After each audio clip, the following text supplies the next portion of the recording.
দরজায় কড়া নাড়ছে পবিত্র ঈদ উল ফিতর। পরিবারের সঙ্গে ঈদের আনন্দ ভাগাভাগি করতে এরই মধ্যে ঢাকা ছাড়তে শুরু করেছেন রাজধানীবাসী, যে কারণে বাস টার্মিনাল ও রেলওয়ে স্টেশনে বেড়েছে ঘরমুখো যাত্রীদের চাপ।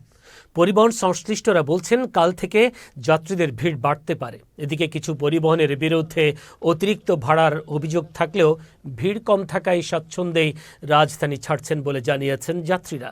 এবারের ঈদযাত্রায় সড়ক, রেল ও নৌ ও আকাশপথে বিভিন্ন শ্রেণীর গণপরিবহনে 22,74,90,000 ট্রিপ মানুষের যাতায়াত হতে পারে। এ সময় যাত্রীদের কাছ থেকে ঈদ বকশিশ বা অতিরিক্ত ভাড়া আদায়ের নামে 832,30,00,000 টাকা বাড়তি ভাড়া আদায় করা হবে বলে ধারণা করছে বাংলাদেশ যাত্রী কল্যাণ সমিতি। তবে যে সমস্ত পরিবহন যাত্রীদের কাছ থেকে অতিরিক্ত ভাড়া আদায় করবে তাদের বিরুদ্ধে আইনি ব্যবস্থা নেওয়া হবে বলে হুঁশিয়ারি দিয়েছে বিআরটিএ।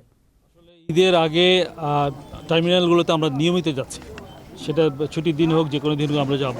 আমাদের উদ্দেশ্য হচ্ছে যাত্রী সেবা নিশ্চিত যেন করা হয়, সেইটা আমাদের উদ্দেশ্য, এবং দেখা কোনো ধরনের অতিরিক্ত ভাড়া আদায় করা হচ্ছে কিনা, যাত্রী হয়রানি হচ্ছে কিনা, এবং যারা যাওয়া আসা করবে তারা সহজে যাওয়া আসা করতে পারছে কিনা, এটা আমাদের মূলত দেখা। এছাড়া সিটি কর্পোরেশনের প্রতিনিধি আমাদের এখানে আছেন, পুলিশের প্রতিনিধি আছে, পরিবহন মালিক সমিতির প্রতিনিধি আছে, শ্রমিক সমিতির প্রতিনিধি আছে। আমরা সবাই মিলে চাচ্ছি যে মানুষের জন্য স্মুথ একটা ঢাকার বাইরে যারা যেতে চায় তারা যেন যেতে পারে।